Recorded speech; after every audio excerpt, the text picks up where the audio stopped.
Bismillahirrahmanirrahim. Alhamdulillah. Wassalatu wassalamu ala rasulillah wa ala alihi wa ashabihi wa man tabi'ahum bi ihsanin ila yaumiddin. Qala ta'ala ya ayyuhalladzina amanu taqullaha haqqa tuqatih wa la tamutunna illa wa antum muslimun. Allahumma 'allimna ma yanfa'una wanfa'na bima 'allamtana wa zidna 'ilman ya rabbal alamin. Rabbi shrah li sadri wa yassir li amri wahlul 'uqdatam min lisani yafqahu qawli, amma ba'du. Segala puji bagi Allah Subhanahu wa taala yang telah memudahkan pertemuan kita pada kesempatan kali ini untuk sama-sama kita mempelajari Al-Qur'anul Karim, mentadabburinya, dan kita telah sampai kepada juz yang ke-28, yaitu di Quran surat Al-Mujadalah atau Al-Mujadilah, surat yang ke-58 yang terdiri dari 22 ayat dan termasuk surat Madaniyah. Yang mana pada pertemuan yang lalu kita telah mengambil ayat 1 sampai 6 yang kurang lebih eh, terangkum dalam dua poin. Yang pertama adalah tentang kisah zihar dari Khawlah binti Tha'labah oleh suaminya yang bernama Aus bin Samit, yaitu saudaranya Ubadah bin Samit. Yang mana ia mengatakan kepada istrinya, anti ka dhahri ummi. Kau istriku seperti punggung ibuku. Dan ini pada zaman jahiliyah termasuk adalah perkataan tolak. Perkataan yang memaksudkan untuk mencerai. Tapi dalam Islam, Allah Subhanahu wa taala dan Rasulnya memberikan hukuman lain, yang mana orang yang mengucapkan hal ini, menzihar istrinya, maka dia diharamkan untuk menggauli istrinya. Kecuali setelah dia membayar kafarat. Yang pertama, yaitu membebaskan seorang budak, fatahriru raqabah, membebaskan budak yang muslim.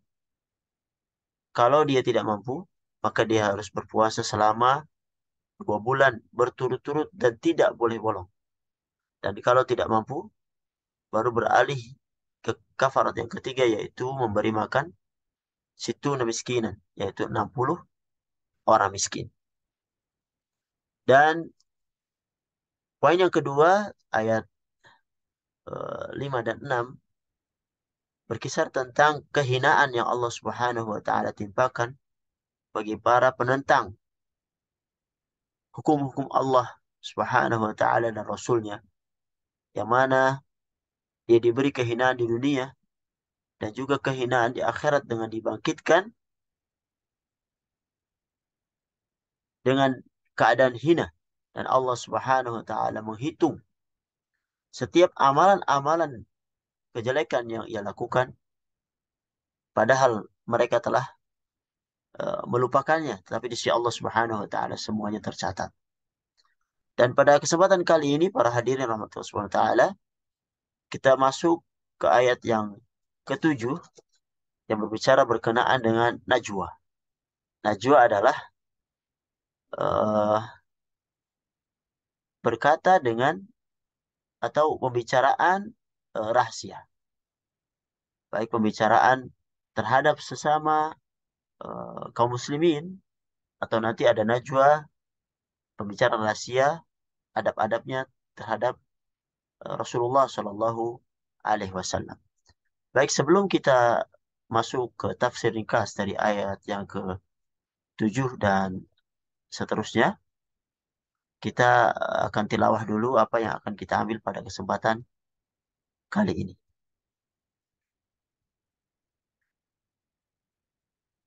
أعوذ بالله من الشيطان الرجيم. Bismillahirrahmanirrahim. Alam tara anna Allah ya'lamu ma fis samawati wa ma fil ard.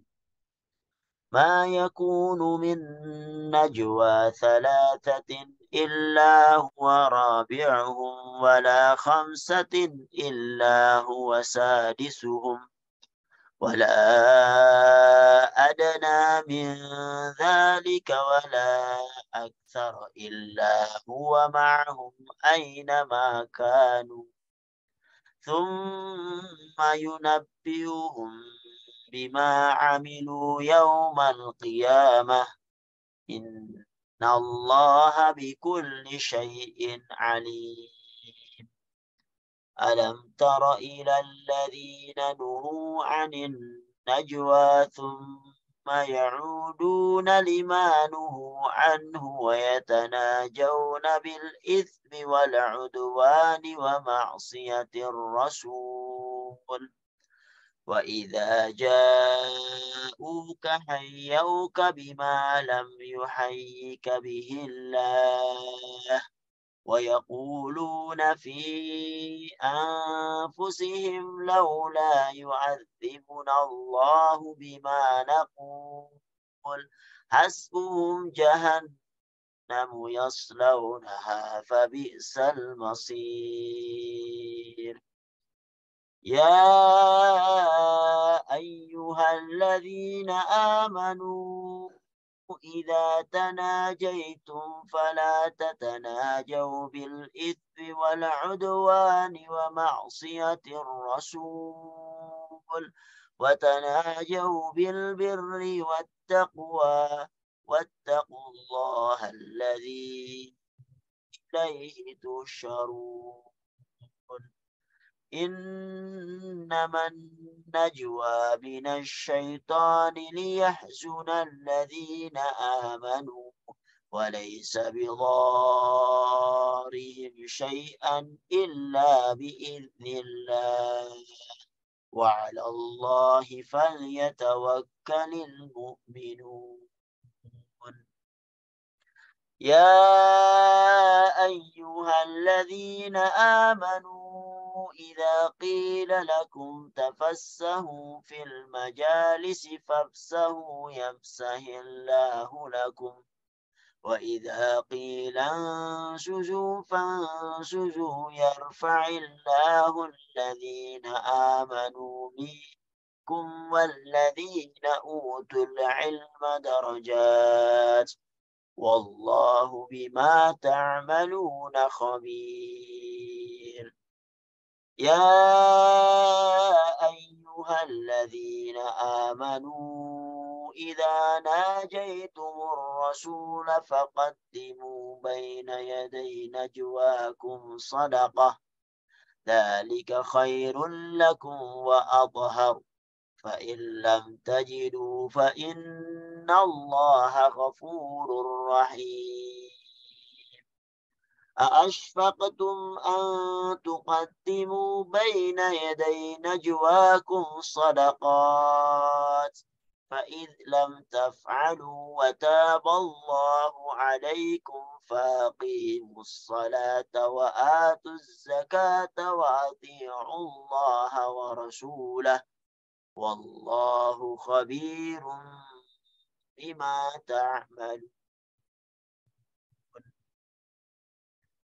Para hadirin yang rahmati Allah Subhanahu wa taala, kita pada kesempatan kali ini akan mengambil ayat 7 sampai 13. Mudah-mudahan Allah memudahkannya. Allah Subhanahu wa taala berfirman di ayat yang ke-7, Alam tara anna Allah ya'lamu ma fis samawati wa ma fil ard. Tidaklah engkau perhatikan bahwa Allah Subhanahu wa taala itu mengetahui apa yang ada di langit dan apa yang ada di bumi. Ma yakunu min najwa thalathatin illa huwa rabi'uhum. Tidak ada pembicaraan rahasia antara 3 orang melainkan Allah Subhanahu wa taala yang keempatnya. Wala khamsatin illa huwa sadisuhum. Dan tidak ada 5 orang melainkan dialah yang keenamnya. Wala adna min dzalika wala aktsara illa huwa ma'ahum aina ma kanu. Dan tidak ada yang kurang dari itu atau lebih banyak dari itu melainkan dia pasti ada bersama mereka aina ma kanu, dimanapun mereka berada. Thumma yunabbi'uhum bima 'amilu yaumal qiyamah innallaha bikulli syai'in 'alim. Kemudian Allah Subhanahu wa taala akan memberitakan kepada mereka pada hari kiamat apa yang telah mereka kerjakan. Sungguhnya Allah Maha mengetahui atas segala sesuatu. Para hadirin rahmatullah Subhanahu wa taala, firman Allah, alam tara anna Allah ya'lamu ma fis samawati wa ma fil ardh. Tidaklah engkau perhatikan bahwa Allah mengetahui apa yang ada di langit dan apa yang ada di bumi. Kalimat ma di sini adalah ma al-mausulah yang menunjukkan makna umum. Artinya Allah Subhanahu wa taala itu Maha mengetahui segala sesuatu yang ada di langit dan Maha mengetahui segala sesuatu yang ada di bumi. Jadi tidak ada yang tersembunyi bagi Allah Subhanahu wa taala. Ayat ini merupakan kelanjutan dari ayat sebelumnya yang Allah mengatakan wallahu ala kulli syai'in syahid. Dan Allah Maha menyaksikan segala sesuatu. Jadi untuk menjelaskan bahwa termasuk dari kesempurnaan persaksian Allah Subhanahu wa taala, yang mana persaksian itu menyeluruh dan sangat terperinci, adalah Allah Subhanahu wa taala Maha mengetahui apa-apa yang ada di langit dan apa-apa yang ada di bumi. Jadi seolah-olah ayat ini itu sebagai penjelas dari ayat sebelumnya. Ma yakunu min najwa thalathatin illa huwa rabi'uhum wala khamsatin illa huwa sadisuhum wala adada min dzalika wal aktsara illa huwa ma'ahum aina ma kanu. Tidak ada pembicaraan rahasia antara 3 orang melainkan dialah yang keempatnya. Dan tidak ada 5 orang melainkan dialah yang keenam. Dan tidak ada yang kurang dari itu ataupun lebih banyak melainkan dia pasti bersama mereka dimanapun mereka berada. Dalam ayat ini Allah Subhanahu wa taala menyebutkan najwa. Najwa yaitu bisik-bisik di dalam pembicaraan, dan pembicaraan yang dengan bisik-bisik ini itu akan dicatat. Karena apa? Karena ini termasuk amal perbuatan yang disebut dengan amal al-qauli, yaitu amalan yang perbuatan yang berbentuk qaul, bentuk pembicaraan yang dilakukan oleh lisan. Ayat ini menjelaskan tentang najwa, bahasanya di akhir pembicaraan ini, tsumma yunabbi'uhum bima 'amilu. Kemudian dia akan memberitakan kepada mereka apa yang mereka kerjakan. Jadi dalam ayat ini Allah Subhanahu wa taala menyebutkan najwa itu sebagai amal perbuatan lisan. Ini mengingatkan kita bahwasanya jangan sampai kita menyangka bahwasanya perbuatan yang dihisab oleh Allah Subhanahu wa taala itu perbuatan tangan kita, kaki kita. Dan kita melupakan bahwasanya apa yang dilakukan oleh lisan berupa perkataan itu tidak dihisab. Dan ini termasuk perbuatan lisan yang akan dihisab oleh Allah Subhanahu wa taala. Tsumma yunabbi'uhum bima 'amilu. Allah memberitakan kepada mereka tentang apa yang mereka kerjakan. Oleh karenanya, seorang harus waspada ketika menggerakkan lisannya untuk berbicara. Karena ini akan dihisab oleh Allah Subhanahu wa taala. Apabila digunakan untuk kebaikan, maka dia mendapatkan kebaikan itu. Tapi apabila dia melakukannya untuk kejelekan, maka dia akan mendapatkan balasannya. Dalam ayat ini ada permasalahan akidah tentang ma'iyatullahi azza wa jalla. Ketika Allah Subhanahu wa taala mengatakan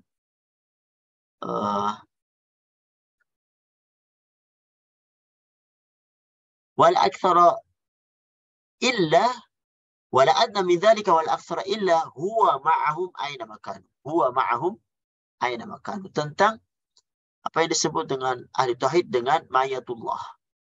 Itu kebersamaan Allah Subhanahu wa taala sama dengan hambanya. Ahlussunnah wal Jamaah menyebutkan bahwasanya ma'iyatullah adalah Allah Subhanahu wa taala bersama makhluknya itu dengan ilmunya, dengan penglihatannya, dengan pendengarannya.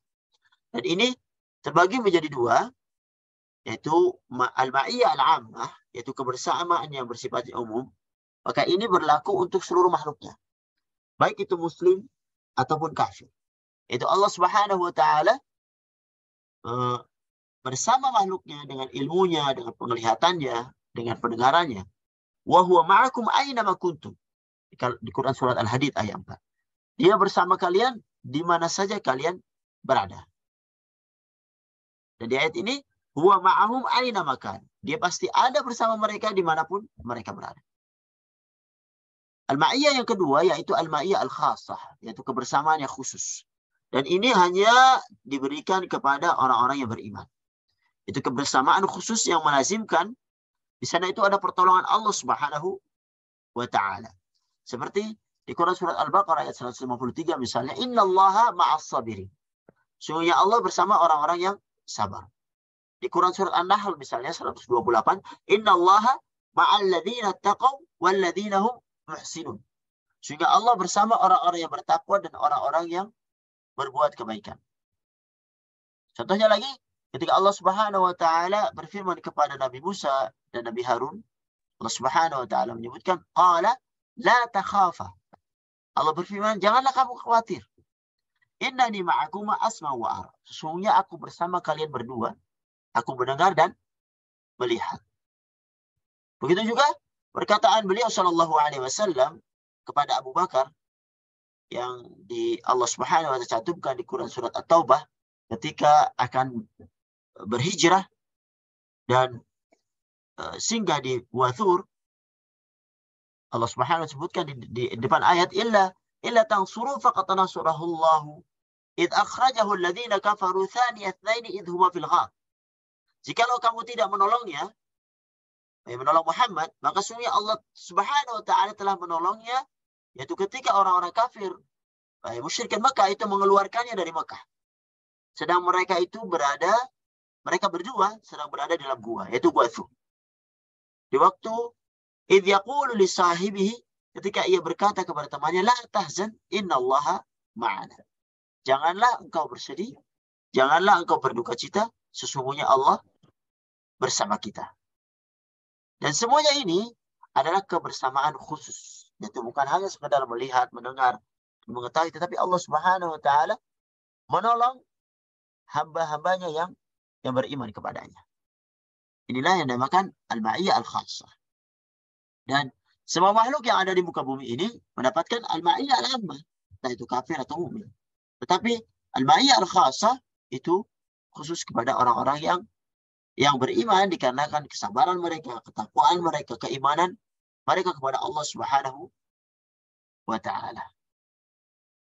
Para hadirin rahmati Subhanahu wa taala, perkataan ini membawa kita kepada pernyataan yang disebutkan oleh di luar ahlu sunnah, ahlu bid'ah, atau yang beritikat bahwasanya ma'iyatullah itu Allah Subhanahu wa taala bersama dengan makhluknya, dengan zatnya. Yaitu akidah al-hululiyah, al-ittihadiyah. Yang bahasanya seolah Allah Subhanahu wa taala bersatu dengan hambanya. Dan tentunya ini adalah perkataan yang batil.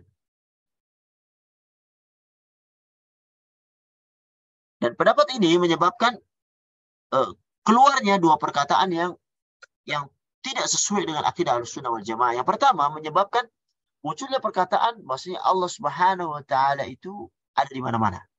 Dan ini perkataan Jahmiyah Ta'abbidah.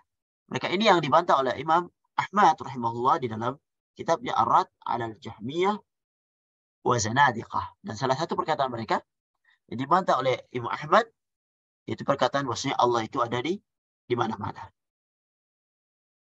Perkataan batil yang kedua yaitu menyebabkan munculnya ada al-ittihadiyah al-hululiyah, yaitu Allah bersama dengan makhluknya.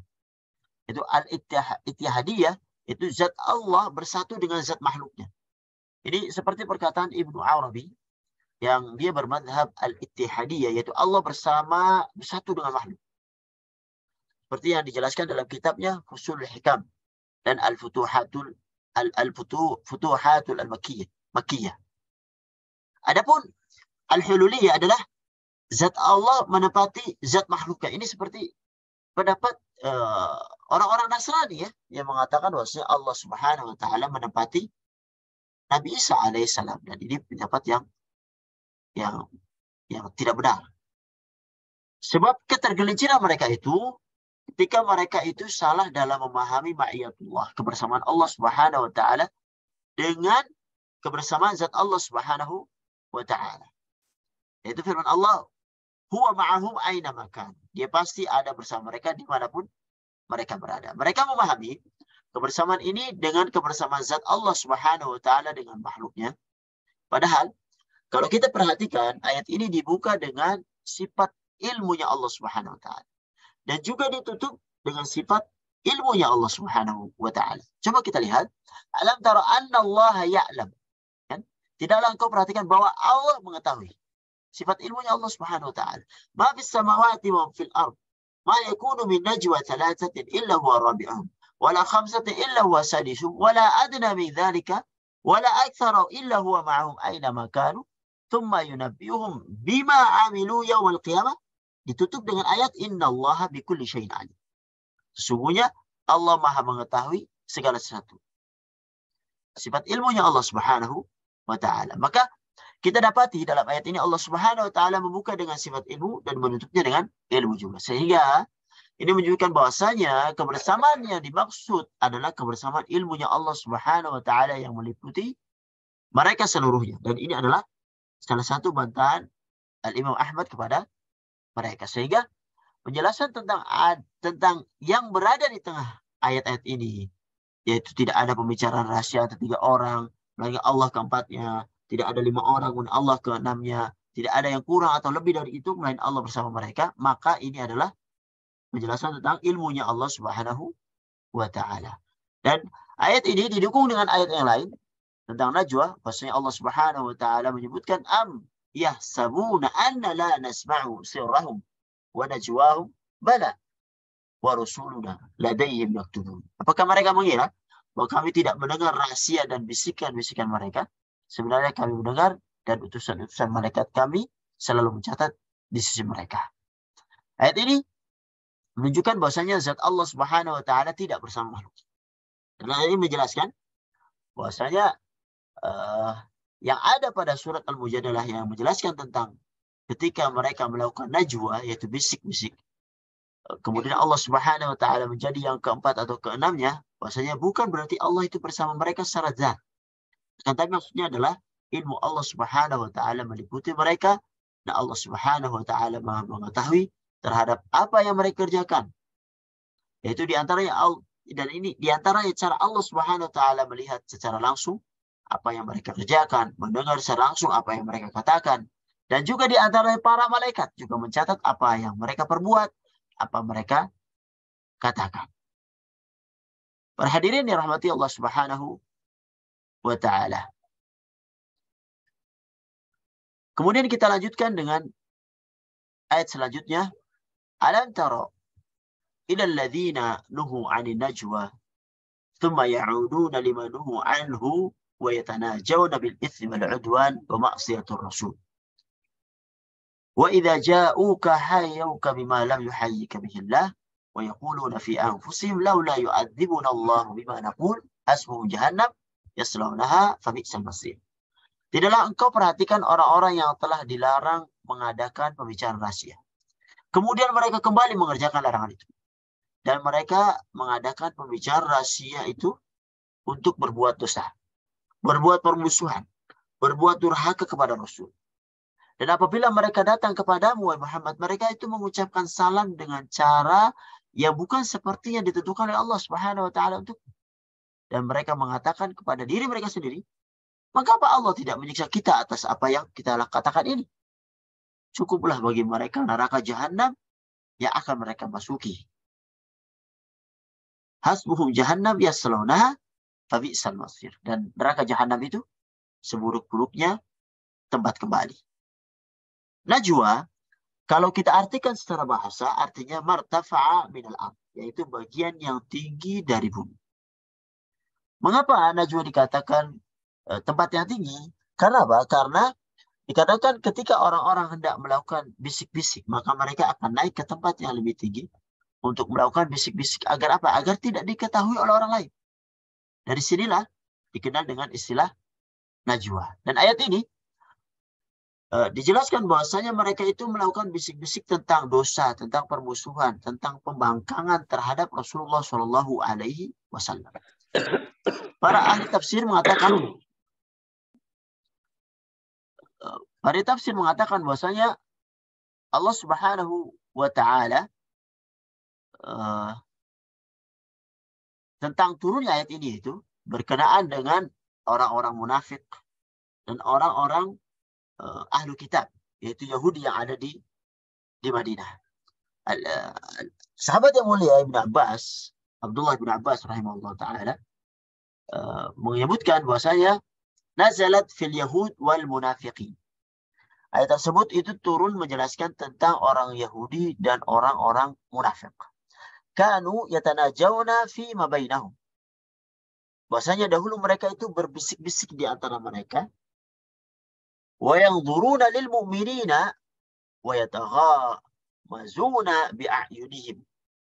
Mereka melihat kaum muslimin itu dengan mengolok-olok dengan mata-mata mereka. Fayaqul al-mu'minun, maka orang-orang mukmin berkata, la'allahum balaghahum an ikhwanina wa qarabatina min al-muhajirin wal ansar qatlun aw musibatun aw hazimah. Barangkali telah sampai kepada mereka, yaitu orang Yahudi dan orang munafik yang berbisik-bisik tersebut, tentang saudara-saudara kita yang kerabat-kerabat kita dari kaum muhajirin dan ansar, tentang berita terbunuhnya saudara-saudara kita kaum muslimin, atau musibah atau kekalahan yang menimpa mereka. Dan sikap mereka, yaitu Yahudi dan munafik yang berbisik-bisik tersebut, itu sangat mengganggu kaum muslimin. Akhirnya apa? Akhirnya mereka mengadukan kepada Rasulullah Shallallahu Alaihi Wasallam tentang hal ini. Fanahahum anin najwa falam yantahum. Kemudian Nabi pun melarang mereka, yaitu orang Yahudi dan orang-orang munafik, dari berbisik-bisik ini. Namun mereka tidak berhenti. Maka turunlah ayat ini tentang hal tersebut. Alam tara ila ladina nuhu alin najwa.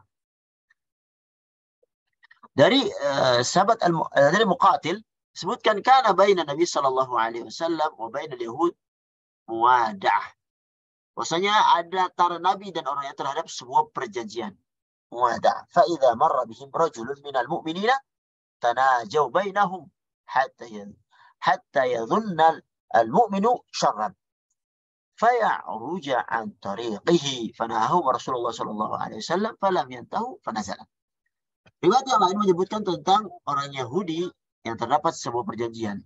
Dan jika ada seorang laki-laki dari kaum mukminin melewati Yahudi, mereka itu berbisik-bisik di antara mereka. Hingga lelaki mukmin menyangka bahwasanya mereka bisik-bisikan itu adalah hal yang buruk. Lalu ia pun membelok atau berubah jalannya, dan Rasulullah SAW melarang orang Yahudi itu untuk melakukan najwa, untuk berbisik-bisik dalam berbicara. Hal tersebut, namun apa? Mereka itu tidak berhenti. Fanazalat, maka turunlah ayat ini. Jadi dari riwayat ayat ini kita dapat bahwasanya para sahabat itu merasa terganggu dengan perbuatan Yahudi, sehingga mereka mengadu kepada Rasulullah Shallallahu Alaihi Wasallam, dan Rasulullah melarang untuk najwa, untuk berbisik-bisik ini. Tetapi apa? Kaum munafik dan orang Yahudi itu tidak menghiraukannya, sehingga turunlah ayat ini. Para hadirin yang rahmati Allah Subhanahu wa taala, kemudian Allah melanjutkan dan menjelaskan tentang sifat buruk yang mereka lakukan. Wa idza ja'uka hayyuka bima lam yuhayyika bihi. Dan apabila mereka datang kepadamu wahai Muhammad, mereka mengucapkan salam dengan cara yang bukan seperti yang ditentukan Allah Subhanahu wa taala untuk. Jadi para ulama sepakat bahwasanya ayat ini turun tentang orang-orang Yahudi yang ketika mereka datang kepada Rasulullah, mereka mengucapkan salam yang tidak diajarkan oleh Allah dan Rasulnya. Itu Allah Subhanahu wa taala mengajarkan ketika mengucapkan salam dengan assalamu alayka ya Rasulullah atau assalamu alayka warahmatullahi wabarakatuh dan yang semisalnya. Adapun salam yang diucapkan oleh orang Yahudi adalah assalamu alayka ya Abul Qasim. Jadi bukan assalamu tapi assamu dan ini artinya beda. Assamu yaitu semoga kematian menimpamu wahai Abul Qasim yaitu Muhammad sallallahu alaihi wasallam. Subhanallah. Inilah doa kecelakaan. Mereka memilih mengucapkan assalamu alaika. Kalau didengar sekilas seolah-olah mengatakan assalamu tapi mereka buang itu lam, huruf lam yang mengakibatkan artinya melenceng jauh. Assalam keselamatan. Assam kebinasaan. Ini merupakan bentuk kelicikan dan kejahatan mereka kepada Rasulullah Shallallahu Alaihi Wasallam. Bahkan di sebuah riwayat yang di dalam hadis Aisyah radhiyallahu anha, beliau menyebutkan bahasanya Nabi Shallallahu Alaihi Wasallam didatangi oleh unasun minal Yahud dari orang-orang Yahud. Mereka berkata, Assalamu alayka ya Abul Qasim. Semoga kematian menimpamu wahai Abul Qasim. Abul Qasim yaitu kunyahnya beliau Shallallahu Alaihi Wasallam. Maka Rasulullah menjawab, Waalaikum. Begitu juga kalian. Aisyah tidak sabar. Mengatakan, Bal alaikum assam wadzam. Bahkan semoga kematian dan cercaan itu menimpa kalian. Faqala Rasulullah sallallahu alaihi wasallam, Rasulullah menyebutkan berbicara kepada Aisyah, "Ya Aisyah, la takunu fahisha." Aisyah, janganlah engkau menjadi orang-orang yang berkata-kata buruk. Aisyah menjawab, "Ma sami'ta ma qalu?" Apakah engkau tidak mendengar apa yang mereka katakan? Faqala Rasulullah menjawab, "Awalaysa qad radattu 'alaihim alladhi qalu qultu 'alaikum." Bukankah aku telah membalas mereka terhadap apa yang mereka ucapkan, yaitu aku membalas begitu juga kalian, yaitu kecelakaan. Di riwayat yang disebutkan lafaz Imam Muslim ada tambahan fafatinat bihim Aisyah fasabbahathum. Maka Aisyah memahami apa yang mereka ucapkan, lalu Aisyah mencela mereka. Maka Rasulullah Shallallahu Alaihi Wasallam menyebutkan, "Mah ya Aisyah, cukup Aisyah. Fa inna Allah la yuhibbu al-fahsh wa tafahush." Allah itu tidak suka keburukan dan yang sengaja berbuat buruk. Wa zada fa anzalallah azza wa jalla wa idza ja'uka hayyuka bima lam yuhayyika bihi Allah ila akhir ayat. Maka Allah Subhanahu wa taala menurunkan ayat ini. Dan lalu riwayat yang lain ada tambahan dari jawaban Aisyah berupa laknat kepada orang-orang Yahudi. Maksudnya, kan Yahud yusallimuna ala Nabi sallallahu alaihi wasallam yaqulun, bahwasanya orang Yahudi itu mengucapkan salam kepada Nabi, mereka mengatakan assalamu alaik.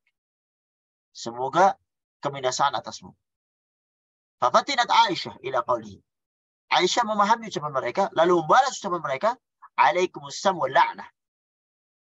Bagi kalian itu kecelakaan dan laknat atas. Semoga tertimpa kepada kalian. Kemudian Nabi menjawab, mahna dia Aisyah. Pelan-pelan wahai Aisyah. Inna Allah yuhibbu rifqa fil amri kullih. Sungguhnya Allah mencintai sikap lembut pada setiap perkara. Faqalat, ya Nabi Allah, awalam tasma' ma yaqulun. Wahai Rasulullah, apa kau tidak mendengar apa yang mereka ucapkan? Qala awalam tasma'uni. Awalam tasma'i. Anni arudtu dzalika alaihim faqulu alaikum. Apakah engkau tidak mendengar bahwasanya saya telah menjawab perkataan mereka dengan berkata wa alaikum. Dan semoga menimpa kalian juga. Para hadirin dirahmati Allah Subhanahu wa taala. Aisyah tentunya pandai dalam memilih kata-kata karena dia tidak menyebutkan atau memaki-maki dengan kata-kata yang sebenarnya lebih jelek daripada itu, bahwasanya orang Yahudi itu keturunan kera-kera, keturunan babi-babi. Ya.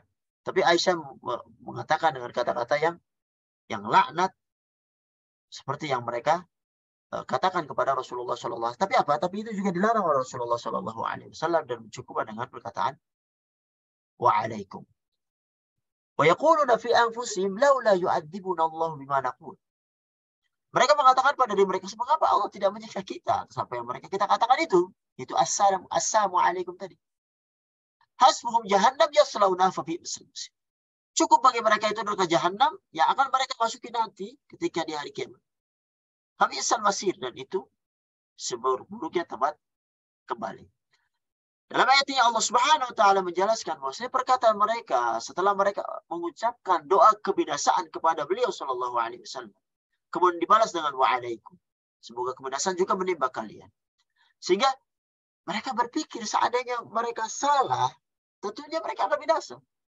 Dan juga pasti doa Rasulullah kepada mereka itu dikabulkan oleh Allah Subhanahu wa taala. Akan tapi apa? Mereka tidak mendapati diri mereka itu binasa atas ucapan mereka. Maka Allah Subhanahu wa taala melanjutkan hasbuhum jahannam yaslaunaha fa bi'sal masir. Cukup bagi mereka itu neraka jahannam yang akan mereka masuki nanti fa bi'sal masir, dan itu adalah sejelek-jeleknya tempat kembali. Artinya di dunia ini mereka tidak diazab oleh Allah Subhanahu wa taala karena azab di dunia ini itu ringan. Akan tetapi cukup bagi mereka itu azab di akhirat kelak. Mereka akan dimasukkan ke dalam neraka, mereka diazab di dalamnya, dan itu adalah seburuk-buruknya tempat kembali. Dan yang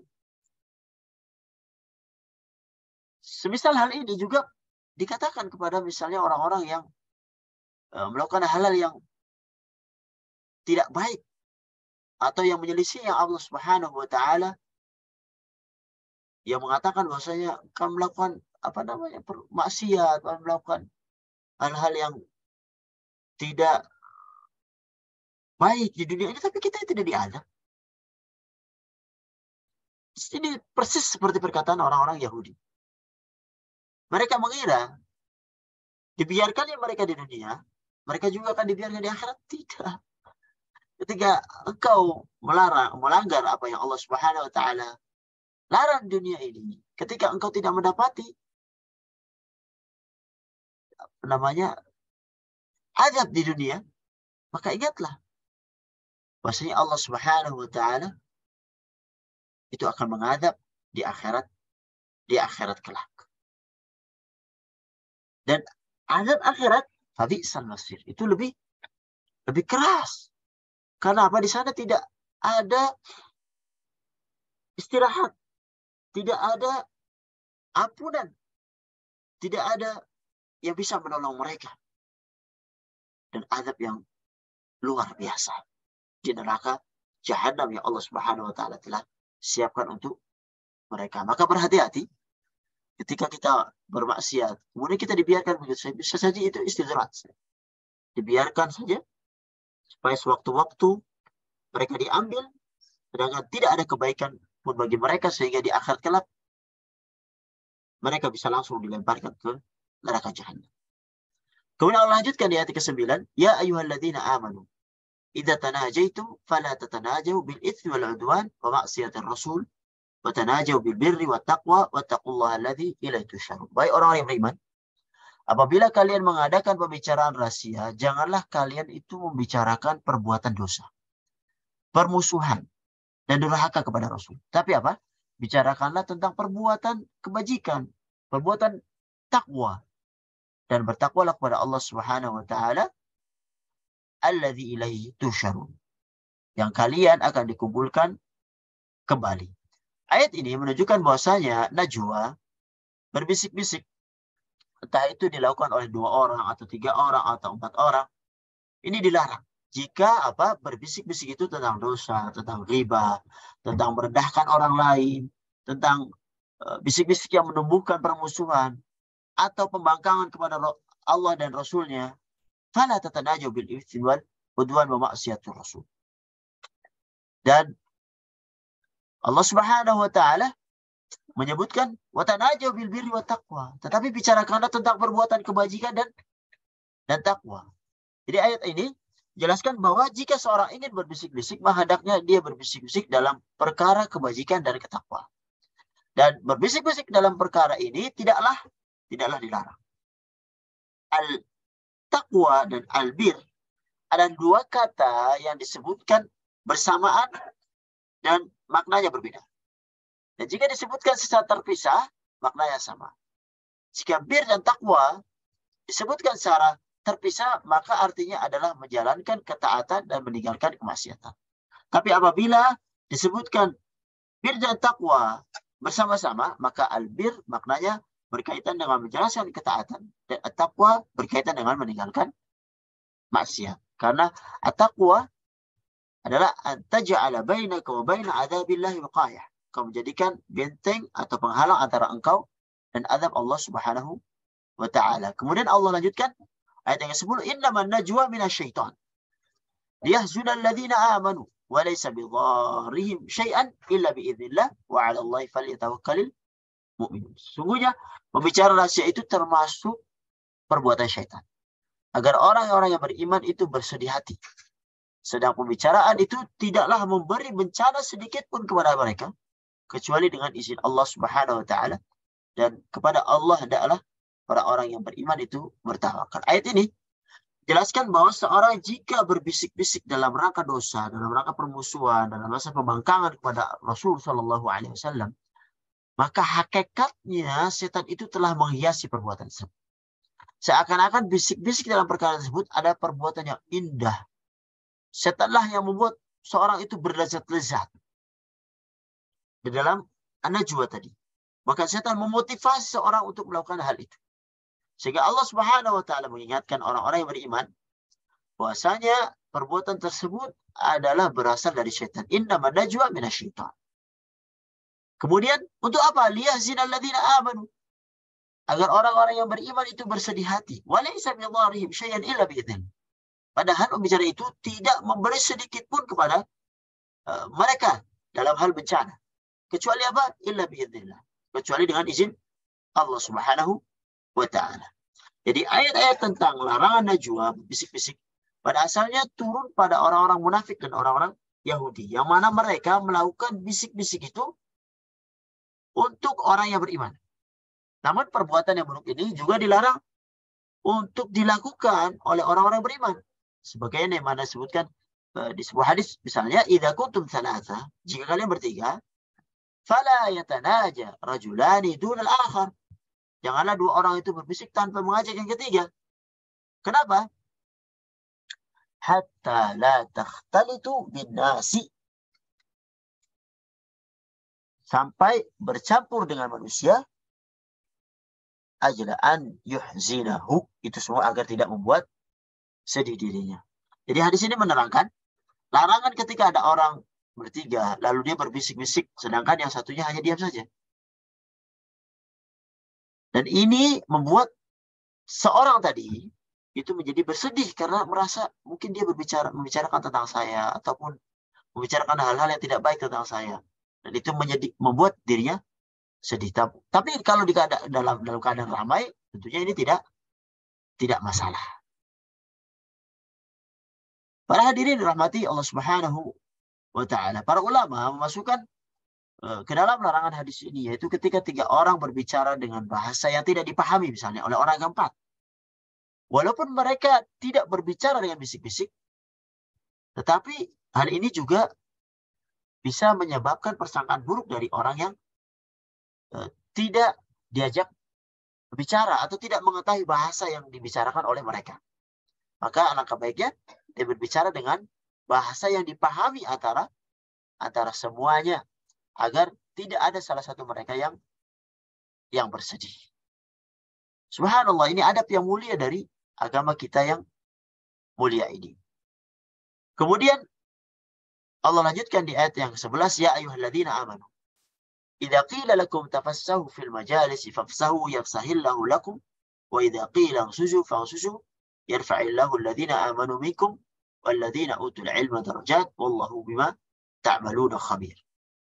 Wahai orang-orang beriman, apabila dikatakan kepada kalian berilah kelapangan di dalam majlis-majlis, maka lapangkanlah, niscaya Allah akan memberi kelapangan untuk kalian. Apabila dikatakan berdirilah kalian, maka berdirilah. Niscaya Allah akan mengangkat derajat orang-orang yang beriman di antara kalian dan orang-orang yang berilmu beberapa derajat, dan Allah Maha teliti atas apa yang kalian kerjakan.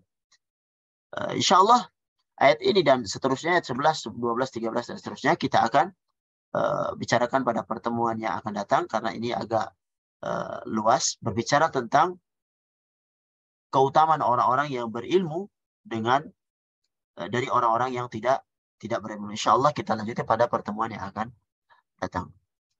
Ini saja yang bisa kami sampaikan para hadirin yang rahmati Allah Subhanahu wa taala pada kesempatan yang berbahagia ini tentang hukum yang Allah Subhanahu wa taala tetapkan kepada kita sekalian untuk larangan najwa, yaitu berbisik-bisik yang bisa membuat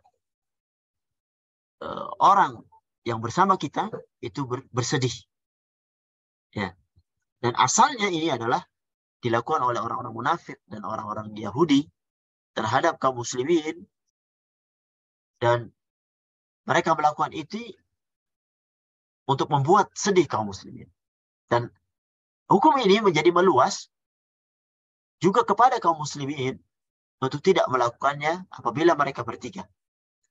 Dua orang misalnya berbicara saling berdiskusi, tentunya menyedihkan orang yang satunya ini, ataupun berempat atau berlima misalnya ada satu orang yang tidak mengerti bahasa, mereka berbicara dengan bahasa sendiri, tentunya ini juga menyedihkan yang satunya, maka ini dilarang. Dan di ayat yang kita bahas pada kali ini, orang-orang Yahudi, orang-orang munafik menyebutkan tentang ucapan mereka Assalamualaikum itu tidak menyebabkan azab Allah Subhanahu wa taala turun kepada mereka di dunia. Mereka menyangka itu tidak mengapa. Maka ini juga bisa kita ambil kesimpulan bahwasanya setiap kejelekan yang kita lakukan, setiap pelanggaran yang kita lakukan, kita jangan menyangka bahwasanya biasa-biasa aja, tidak apa-apa. Jangan mengira. Tapi isal masir.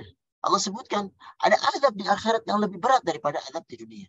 Dan ini yang harus kita lebih takutkan daripada azab yang ada di dunia. Ini menyebabkan kita untuk selalu berhati-hati di dalam melakukan hal-hal yang dilarang oleh Allah dan Rasulnya, walaupun azab itu tidak turun di dunia, tapi ingatlah bahwasanya itu dicatat oleh malaikat dan akan diminta pertanggungjawaban ketika Allah Subhanahu wa taala membangkitkan kita sekalian. Mudah-mudahan Allah Subhanahu wa taala menjaga diri kita sekalian, menjaga anak-anak kita, menjaga keluarga kita dari hal-hal yang Allah Subhanahu wa taala larang.